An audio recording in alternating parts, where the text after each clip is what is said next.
הפנדות בענן. הדברים המגושמים של אלחנדרו. אוקיי, זה הסיפור שלי בערך. התנגשתי בעגלת הגלידה של מריאנו. יום אחד, כשהלכתי ברחוב, נופפתי לחברות שלי, איזבל ודניס. אבל פתאום, החלקתי על השלולית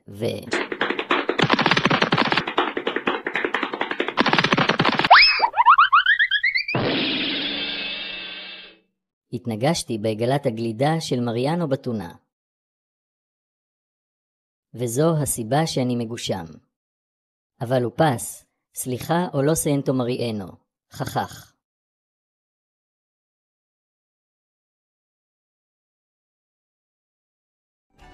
הסוף.